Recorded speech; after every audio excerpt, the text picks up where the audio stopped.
El projecte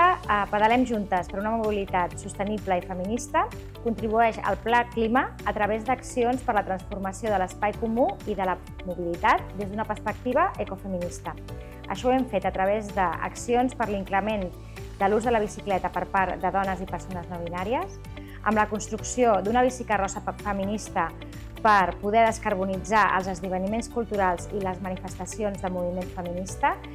i, a més, hem fet activitats i cursos de col·lectivització de coneixements històricament masculinitzats, com cursos de mecàniques de bicis, de soldadura i de funcionament de plaques solars i d'energia fotovoltaica.